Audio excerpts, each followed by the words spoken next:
Good afternoon, everyone. Thank you for joining us for our first annual Legacy Leadership Mentoring Program.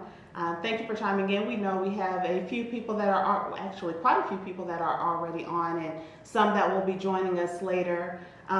We do want to take a moment to, one, thank our media crew for being available for us today. It's Sunday afternoon, and we know that all of us probably have different things that we could be doing, so thank you for joining us. Thank you to our media team.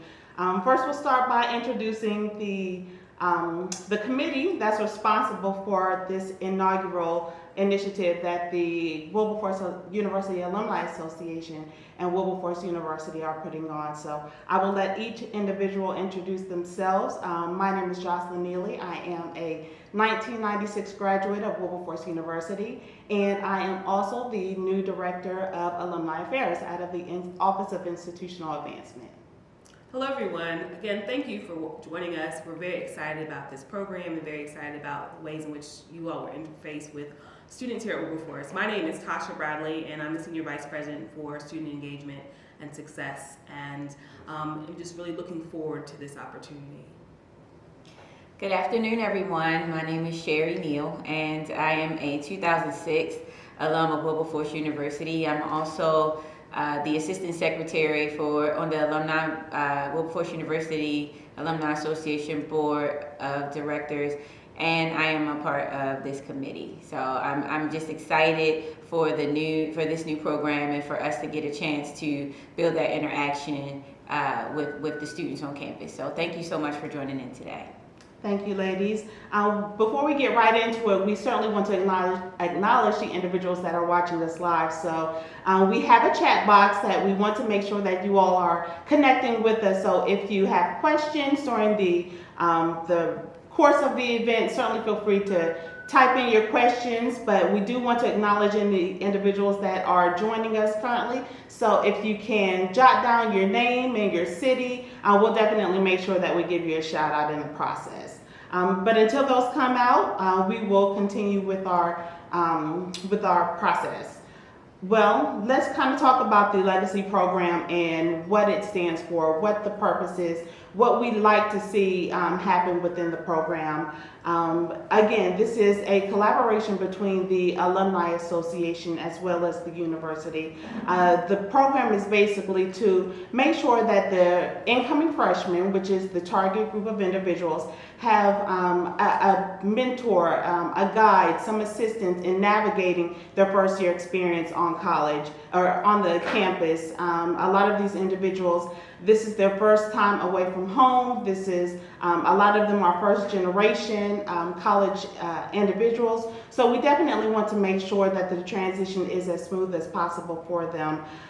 It's designed to facilitate a bridge between the current students and the alumni. So I don't know about a lot of you, but once leaving Wilberforce University, I was not exactly sure what the Alumni Association was all about. We want to make sure that the students are introduced to the Alumni Association early. When they get out into the real world, they understand the responsibilities of being an alumni and giving back to the university. That's a little bit of it. If you all have anything else that you want to add to that piece. I would just add that as you think about your role as mentors, that it's very important to communicate with the students about what you do and who you are and how you navigated Wilberforce University and college in general, and to always think about how you can connect them to networking opportunities that will provide internships and career exploration. So this is a phenomenal opportunity for them to see what the outcome will be as a result of graduating from Wilberforce University. Anything else? So what we'll talk about now, do we have anyone that's logged on? We have a Miss Tracy Douglas, class of 2014. All right, Tracy Douglas, Tracy. thank you for joining us, class of 2014. We certainly like to see our more not so tenured alums joining in and making sure that they have a face to this initiative. Anyone else joining in just yet? No, not yet. You guys are coming, I'm sure. So we'll keep moving on. Our program overview and timeline. June 23rd through August the 17th, we've collected the applications for the first year students. class didn't start until August 2nd, so we wanted to push out the application process to make sure that all of the first-year freshmen were included in this process.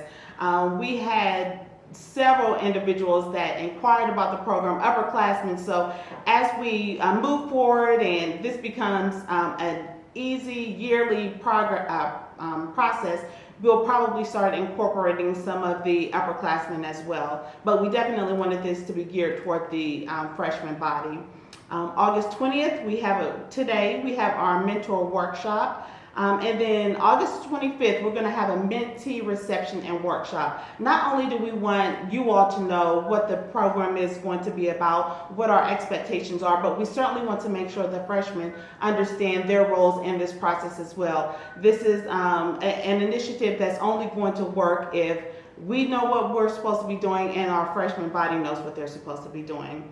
August 26th through September 1st, our Mentor and Mentee Connection Week. That's going to be the week where we want to make sure that you are engaged with your freshmen. We'll make sure that we facilitate that initial interaction. But then sometime throughout that week, and of course you'll get this information as well again, but we want to make sure that you are meeting them directly with a phone call, some form of communication. We'll elaborate on that a little bit more.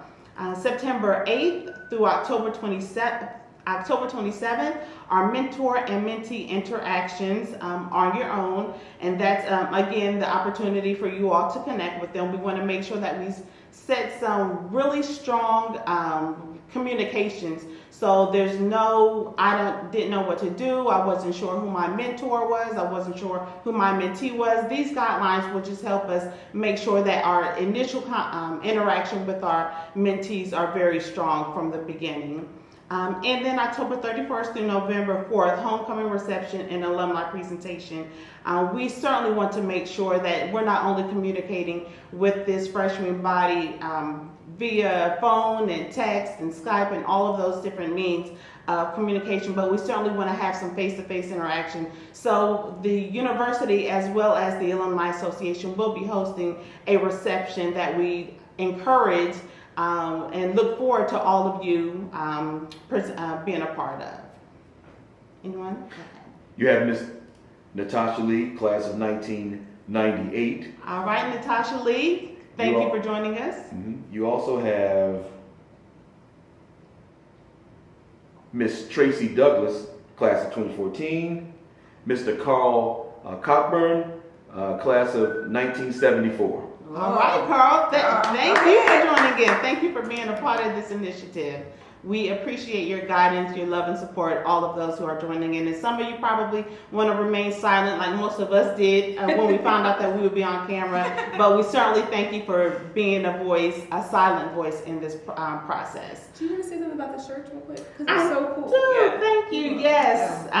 We have the shirts that were designed, as you can see, it's kind of a baton handing off from one generation to the other. And it certainly represents a conscious effort of community. So we want to make sure that everyone knows that all of the mentees are going to be receiving a shirt. Thank you for your support of that.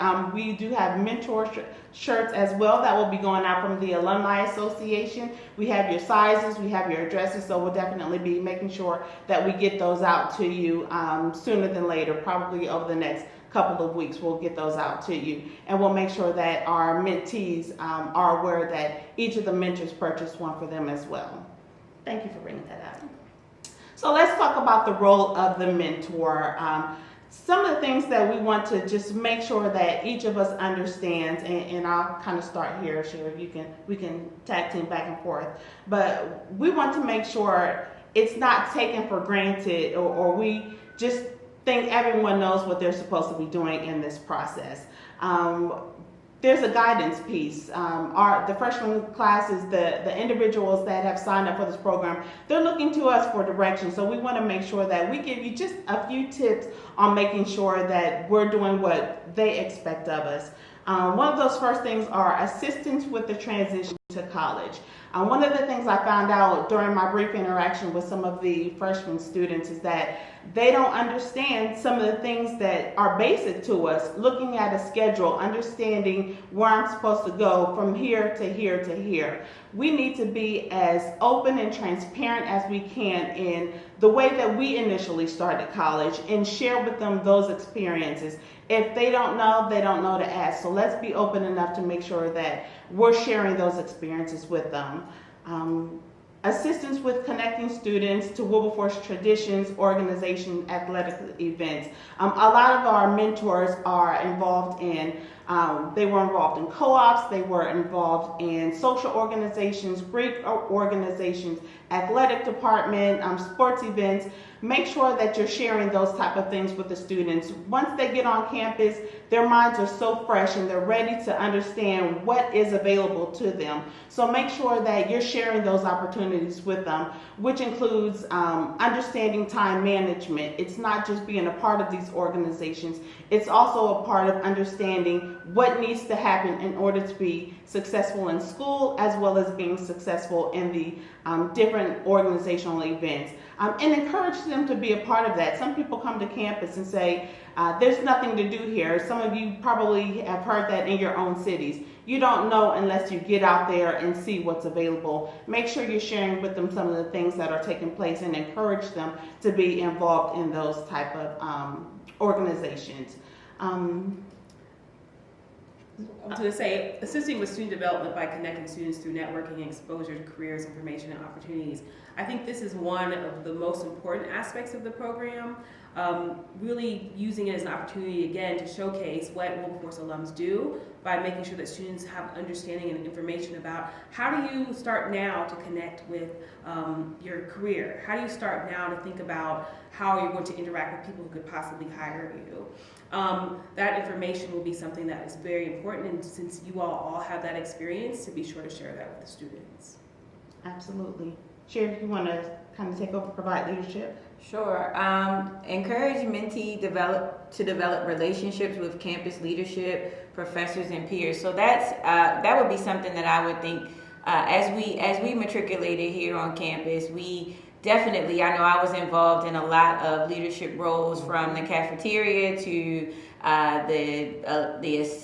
what was it called, the actual honor society and those things. So just letting them know, even though some of those things may or may not have changed, if you just kind of mention those things so they know to look out for them, and to know that, you know, leadership is something that we would be providing, to let them know, hey, you know, have you tried this opportunity? Did you try this? But leading them to certain things that they may, again, Jocelyn touched on, that they may not actually be thinking about, and encouraging them to develop a personal plan for their first year and their future. Once you start to get into kind of scheduling and time management, it's something that once you learn that, I think it's you probably for the rest of your life. I know just now, I mean, even talking now and how we deal with calendars outside of work and just scheduling our lives, period. All of those things will be helpful for first year students to kind of get into or get acclimated to the first year experience. So, and I guess I'll take the last one too, about introducing a mentee to the Alumni Association. Of course, that is one, if not the top goal, probably of the Alumni Association, being in this and partnering with the university for this. We want you to, as already being active in the Alumni Association and participating in this program, to kind of let the students know the importance of what it means to belong to the Alumni Association, the role that you are actually playing as a mentor and giving back to a student, that they have a responsibility after they're done with their matriculation at Wilberforce University, to go back and help somebody else with the same things and to overcome some of the same challenges or hurdles that they were encouraged through during their process here at Wilberforce University. I mean, we see all the time, you know, students that come to conferences and fundraising events. I know, being in Columbus, I've attempted a lot of times to actually bring students, to Columbus for different things. And so if you can encourage participation when students are on summer break, when students are, if they happen to come home for the weekend and there's something going on that the Alumni Association in your area is doing to encourage and maybe encourage attendance with your mentee would be great. And as we move forward, of course, today is kind of the first of online events that we've done. But as we move forward in this process, to encourage that, that online participation and events, and also to come back as even maybe some of you guys haven't been back to the campus for a while, but if you decide to come back and bring, meet up with your mentee, of course we're going to have things available and structured events available for you to kind of reach out and connect with your mentee. So we just encourage the Alumni Association to be at the tip of kind of your tongue for the entire process, for you being introduced and as you move to get to know your mentee. And just to piggyback really quickly in regards to recruitment, this is an ideal opportunity for our alumni to engage with your mentee and find out what students they still know that are in high school, that are colleges. Everything that we do is going to be in some form related to how we can increase Wilberforce awareness. So we're hoping that the mentees are talking to their friends and letting them know the support that they've received from the Alumni Association. We're looking for, if they have individuals that they want us to reach out to that are still in high school, certainly make sure that you're reaching out to those students. Let them know that Wilberforce will welcome them with open arms, especially as we develop this program. So keep in mind that this is certainly an opportunity for recruitment as well. Okay, let's talk about the role of the mentee. So the role of the mentee is an interesting experience because, of course, they're students first. And as students, one of the things that we want to remember about them is that they're growing, they're learning, they're trying to figure out their way. And so what we will communicate to students who participate in this program is that we expect them to enthusiastically participate in this program by responding to you as their mentor. One of the things that will be very important is that they will need to learn how to respond, how to listen, how to hear what you're saying, but also to respect your time. We also want them to be open to information and idea sharing. Not necessarily from the idea that you are a parent to them. We really want to not have that happen, but really that they understand that you have a lot of information and they have information, and that this is an opportunity for you all to share and collaborate to come up with something really great. We want the mentee to actively seek connection with the mentor. Of course, you all are coming from different experiences, different age groups, but to really think about how do you connect with one another so that you can find some common ground to build from. As I said before, honoring time for scheduled contact, phone calls, and meetings will be really important. And that when we have the reception with the students, we'll really talk about the importance of honoring that. We want our students to ask questions and to be curious with you all, to ask you questions about what you do, who you are, how you came to that. What I think will be really ideal about the mentor and mentee relationship is that it becomes a long relationship, that beyond the first year experience, the students really find themselves connecting with you and you find yourself having a bond with them. We also want them to be actively involved in identifying opportunities to learn from mentors, to find ways that even if you haven't shared something specifically, to find out how they can learn from you, even if it's from your presence. Sometimes your presence is a way for them to learn. And then also, you'll be receiving a mentee and mentor contract, which you and your mentee will be able to engage around, which will set the terms for how you all will interact with one another. And so we want you to engage regularly and based upon those guidelines that you all create between one another. So the mentee will be asked to adhere to those guidelines. Thank you. And I just want to elaborate on something Dr. Bradley mentioned as far as the lifelong engagement with them. While we all know and signing up for the program that this was just a one-year initiative.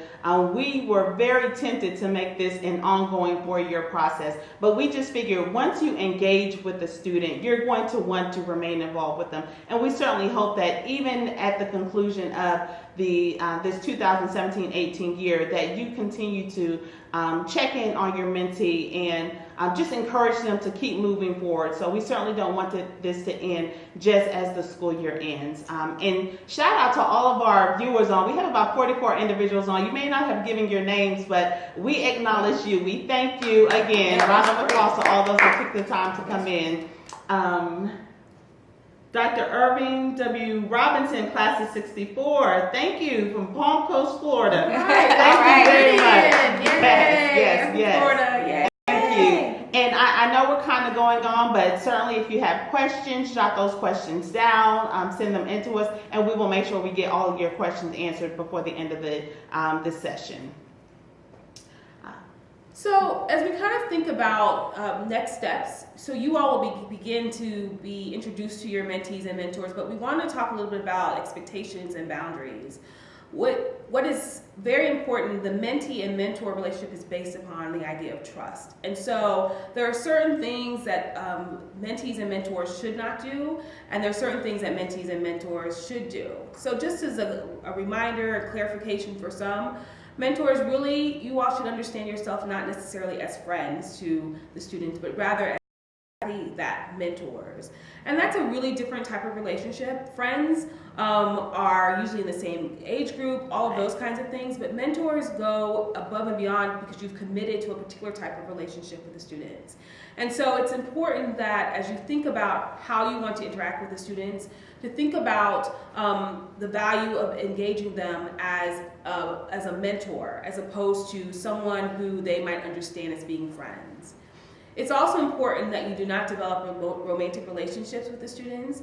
Most of the students in the program are of age and may not understand the boundaries that we put forth around this program, but it's important for you to always honor that mentor role because, again, it's based upon trust. Additionally, when you're meeting with students, please try not to organize any event or any interaction with them during class times, chapel, or other campus community events such as convocation, etc., etc.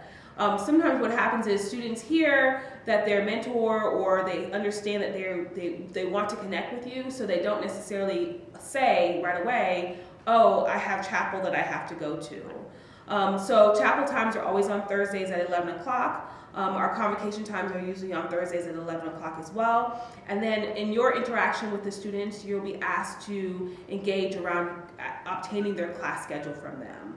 For FERPA reasons, we cannot provide that to you, but students can provide that information, and so you can ask them what times are you available throughout the day for us to engage. We also want to encourage you not to participate in gossip, slandering, or any unkind interactions.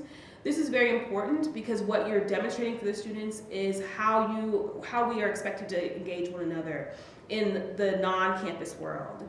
And so really thinking about what that looks like, what gossiping looks like, and how that undermines their relationship with you, what slandering looks like, and how that undermines their relationship with you and the institution, and then unkind interactions. I really want to emphasize that because I want us to remember that these are students, they're often 18 to 21 years old. They sometimes don't make decisions that are the best. And sometimes their interaction with us might feel very unkind, but we as the mentors must remember that our job is to guide them and encourage them. And so sometimes it's important to point out when they've not been kind to one another or kind to us, but for us not to engage in that behavior because we're leading the way for them.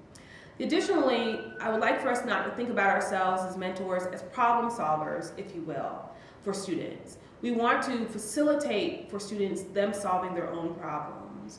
And so that might mean that you might hear a student's concern or you might understand something that a student is having an issue with and help facilitate them to having resolution, but to not necessarily see your role as they tell me something and I must solve that problem for them, but rather to give them the tools to become strong critical thinkers and to be able to solve problems on their own.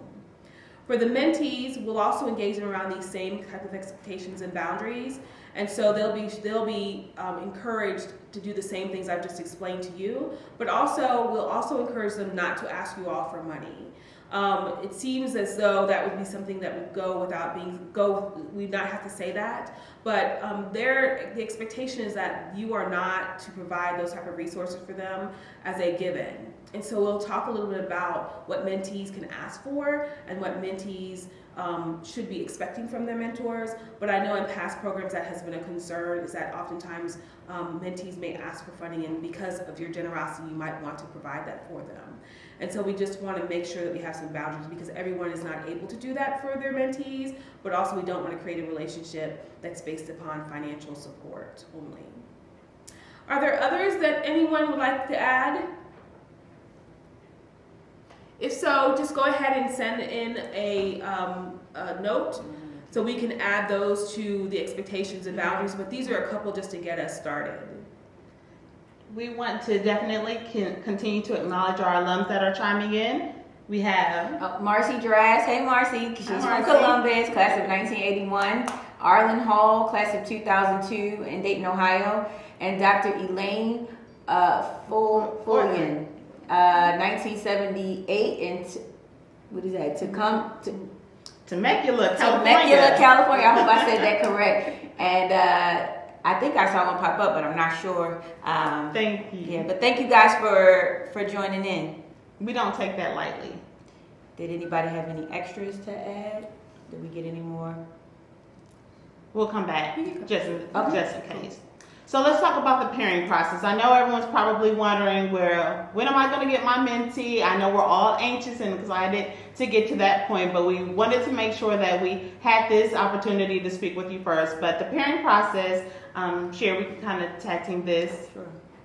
Each of the mentors will be introduced via email to your mentee by August the 25th. That will probably come from myself or Dr. Bradley, probably myself though, but I'll be able to, we have your email address that you've given us on your application. We have the mentee's email address. So I'll facilitate it by just saying this is who you are, and then you'll go forward, going back to the timeline and making sure that you're reaching out to them directly within that time frame. Okay, we're going to be pairing based on several areas. So your hometown, your major, and interest. And I think this will be where we can do that. We will. And I'm sure that all of that, some of that information will be listed in the email if you're actually paired by hometown or major or particular interest. But I think the point is where we can pair that way, we probably will. Right. So. We're asking that you make phone contact by September the 1st. And please make sure that you're checking in no less than once a week with your mentee. So we just kind of encourage, and I don't know that we have a stipulation as to how you check in, but make sure that you actually communicate in some way, shape, or form with your mentee at least once a week. And then each student should receive at least one care package a semester, and the items that you put in that can be left up to you. It can be based on maybe, I think, initially some of the conversations that you had and some of the things that, they're saying that, within reason that would benefit them in their first year experience. And then students will be as engaged as we are. So we're actually, the more you are available and make this a priority for and showing that you care about this mentee-mentor relationship, I think the more engaged and available that your mentee will make themselves to you. And I did want to quickly go back to the care packages. We added that piece on there. We found that a lot of students don't even understand what a care package is, which means may have never received anything from outside of the home, so they're really looking forward to these type of things. We're not going to say how much you can spend. Just be mindful that our students do talk. So we're not going to encourage you sending electronics and things like that. Again, these things probably go without being said, but we want to make sure that we understand that if these students are talking and they're not getting one thing and someone else is getting another, we just kind of want to be as evenly smooth out as we possibly can. But again, we're not going to determine what you all bring. We want to leave that up to you. And can I add something? I think, as you are available for your mentee, as you are doing this with your mentee, and you mentioned that students talk amongst themselves, they might also say, I have this friend that also wants to be part of the program, and so you might by default find yourself mentoring 5 and 6 people kind of thing. I don't know if that would happen, but you understand what I'm saying. Just be sure to let us know that another person has entered in the mix, and we can make sure that we get the application and we can support you best. You don't have to feel obligated to take another person just by virtue of that person being friends with someone else, but we also want to support you because we can see that happening with the type of energy that you're going to bring to the program. Absolutely, good point. Thank you for adding that. So let's talk about how to engage with the students. Absolutely. So how to engage with the students. This will be a year-long process. We find that in the first couple of weeks, this will be the most important interaction that you're going to have, and it will set the tone for the way that the program will run with you and your mentee for the entire year. So your first point of contact is the most important. You can decide how you'd like to do that, whether that's only via email, whether that's through a phone call, if you're available for a face-to-face, but that first contact will be the most important. It will decide how the student will understand how to interact with you. It will decide how the student will be interested in the program, but it's also a point where both of you will be the most vulnerable. And so in that first contact, what we offer for you to do is to make sure that you share a little bit about yourself, ask the student to share a little bit about themselves, to use that as an opportunity to talk about the idea of confidentiality and privacy. And so one of the things I want to say is that as you all are having your conversations, they're private conversations. They should not be information that's being shared amongst other people. And so sharing that with the student, that it's important that what you share with them, unless you are okay with them sharing with other people, that they honor that, and vice versa.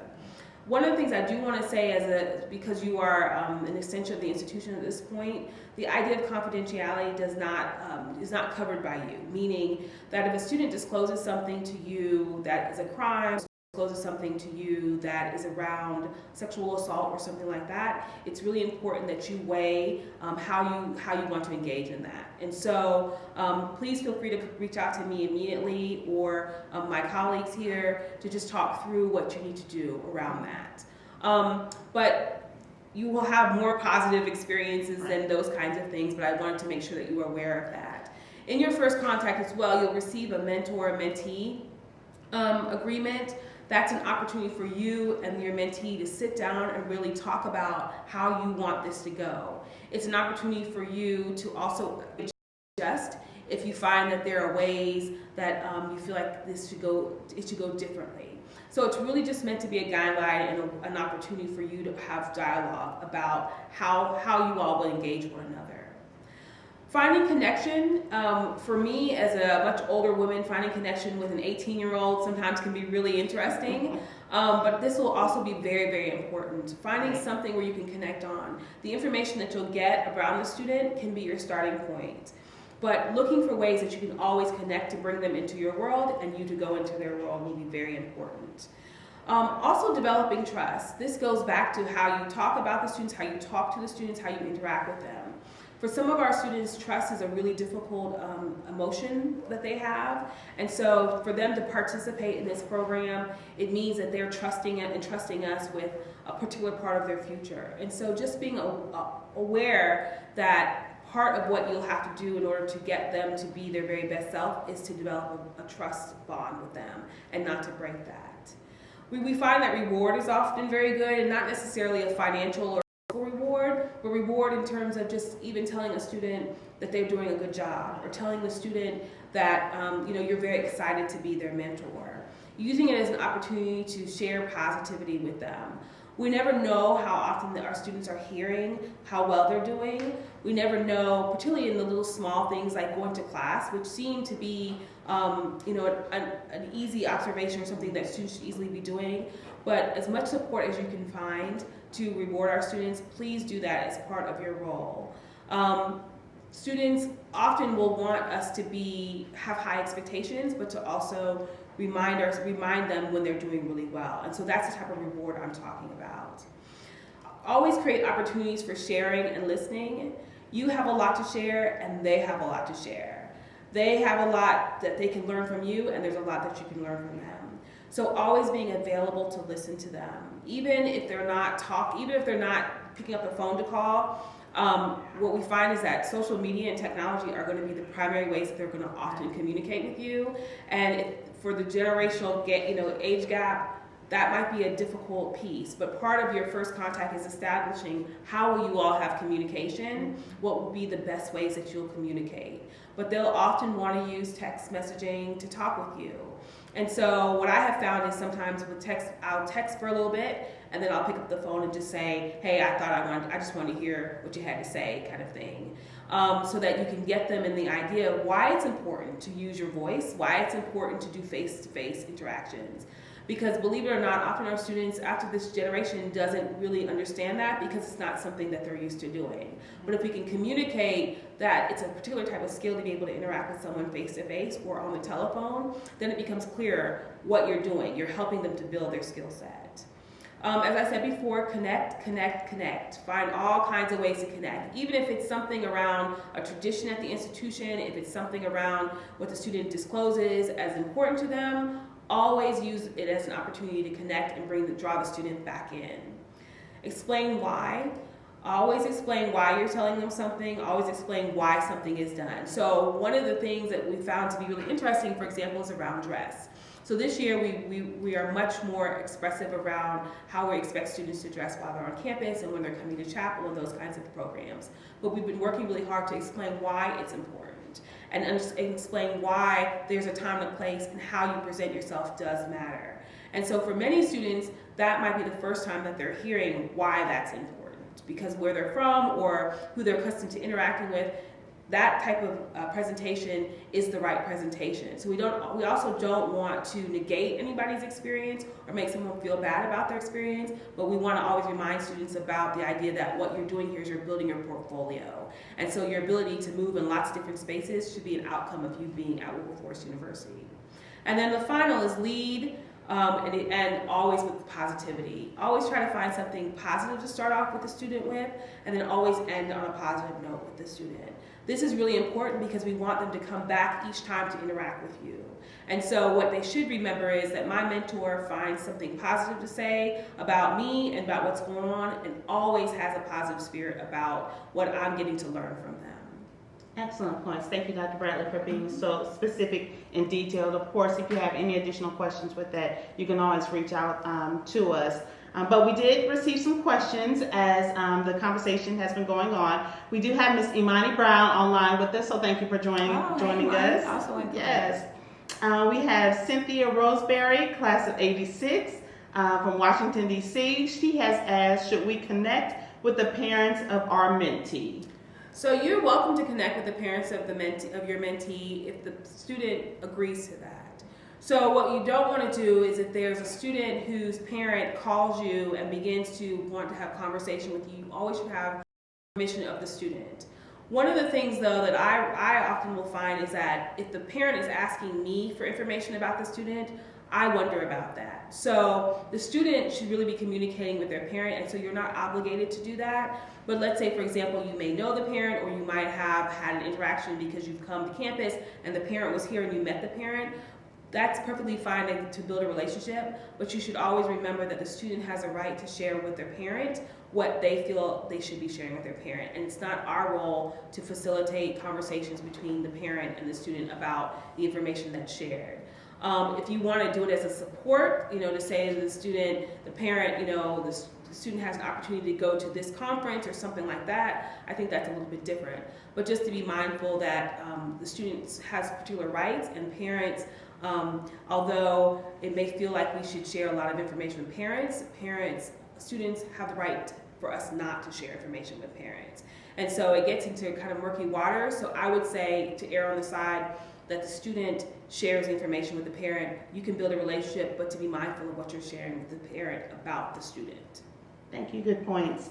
We also have a question from Arlen. Will we have one or multiple mentees? You'll just have one, but like Dr. Bradley mentioned, you may have some of your mentees just kind of start talking you all up, and then they have someone else that wants to kind of get into the fold, make sure that you're just letting us know. We can have those additional individuals go through the proper process so we can ultimately get them a mentor of their own. But of course, if you're willing to take on additional individuals, we're certainly not going to be against that, but we do want to respect your time, and we know that this is all voluntary. Also, if we have trouble with consistent communication with our mentors, what should we do? Again, that's just one, find a way to connect with them, like Dr. Bradley mentioned, just reiterating some of their interests, trying to find out what's going on. But if those measures do not work, contact one of us, and we'll make sure that we're checking in with them. We have that direct contact with them, so we can certainly make sure that we're doing what we need to do to find out what's going on with that process.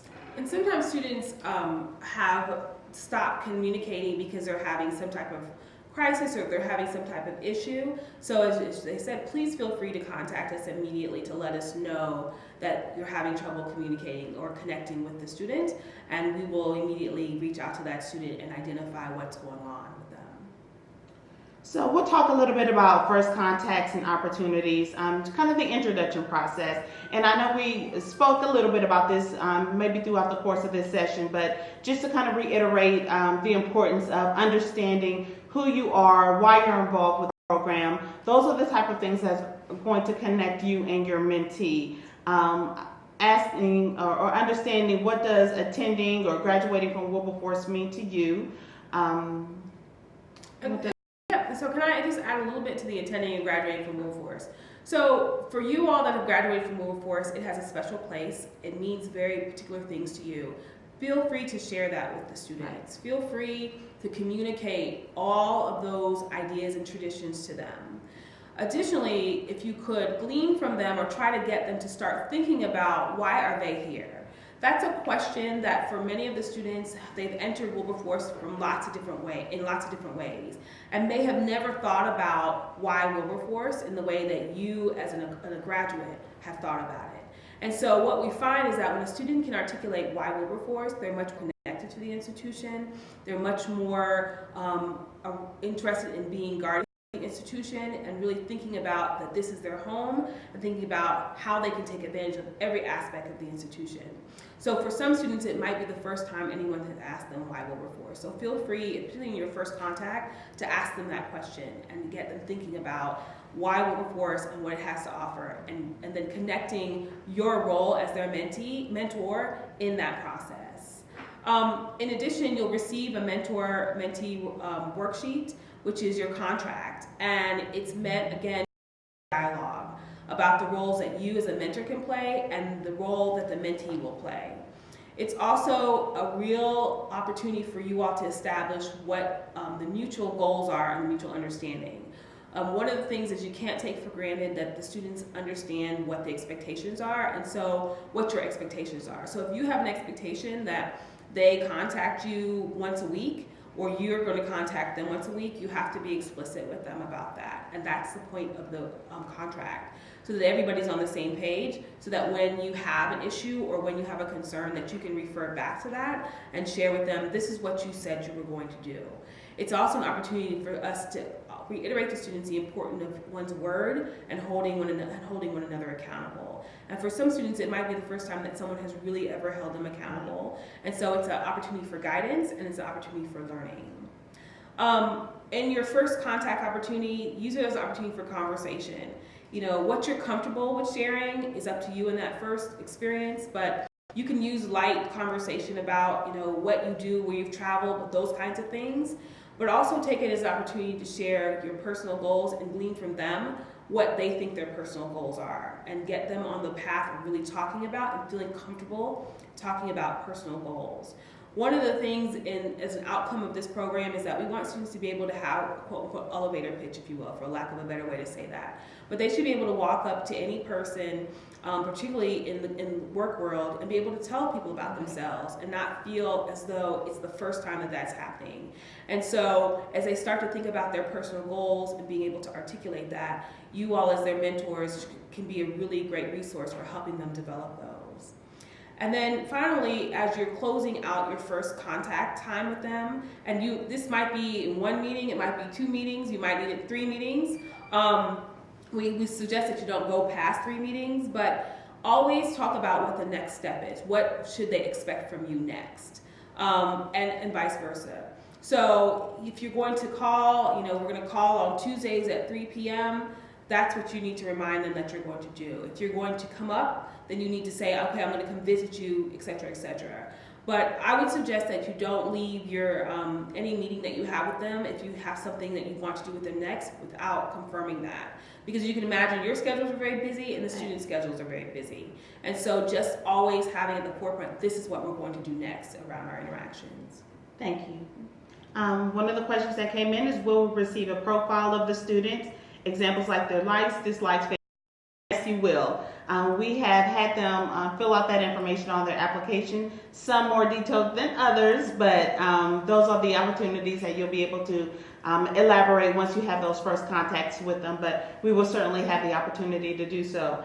And I think another question came in, something relating to how often will you need to contact us in regards to debriefing and sharing with us your experiences. You are not required to. We would love to hear those opportunities where you've had to meet with them and engage with them and some of the great things that they've done, because they'll probably share things with you all before they share them with us. So if you have a student who's joined an organization and initially they were a homebody and they just weren't going out and engaging in different things around campus, share those types of things with us. We would love to just know what the students are doing and what's going on. We are your support team. You can feel free to contact us at any time. I'm going to give you all a couple seconds to grab a pen and a piece of paper so you can take down our names and our contact information. Although this is currently at the Wilberforce University Alumni Association and Wilberforce University, we do have our campus life committee that will be facilitating this initiative ultimately probably within the next couple weeks. And are we allowed to announce the new? Sure. Okay. The new chair of the Campus Life Committee is Charlene Mowry. Throw it up for Charlene. Yeah. She is. I believe she's on.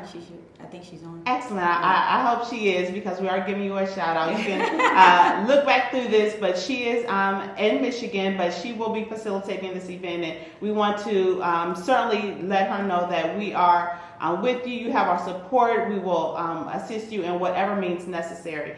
But my information is jneely, that's N like Nancy, EELY, at wilberforce.edu. And you can shoot me an email, let me know if you have any questions, any concerns. I'll be more than happy to assist. Sure. And my email is tbradley, BRADLEY, at wilberforce.edu. And I'll give you my cell phone number, 321-332-4640. And feel free to contact me if you have an issue, concern, or positive report. If there's something more pressing around a concern, please use my cell phone. I tend to respond to that quicker than email. So.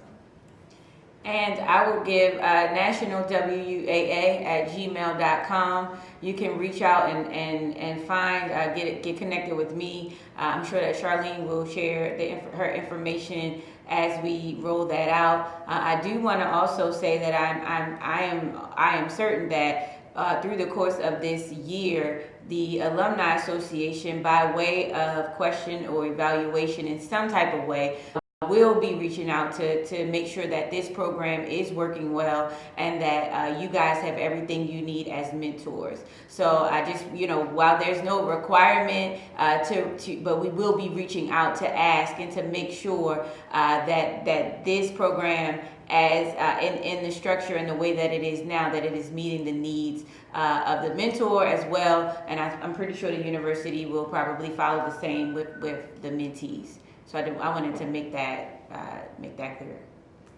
So we've just been advised that we have 59 individuals Oh, watching, wow. yes, online. So Yay. again, thank you for taking this Sunday, for joining in and sharing your questions. And we hope that we've answered a lot of your questions thoroughly enough where you can move forward successfully with this program. We'll give it a couple minutes just to make sure that there are no additional questions coming in. I think we're right on time. Oh, Shout out to my Yes. colleagues over here. We weren't sure if we would yeah. blow through this or exceed our scheduled time. So I don't think anything is coming in, but you all have our contact information. We'd love for you to reach out. Thank you again. This is only a success if we're all engaged in this. Maybe at some point we'll move this into the Xenia community where we are coming out as a collective group into the community, and I'm showing them that Wilberforce is still available and around and relevant. So thank you for tuning in. Any final words, ladies? Have fun. Yeah. Have Yes, fun. yes, These are a great yes. group of students. You really enjoy them. Absolutely. Thank you, and look for our next interactive session. That will be with the students as well as the alumni, so we look to engage with you throughout the year. Enjoy the rest of your Sunday, and Suo Marte. Take care. Thank you.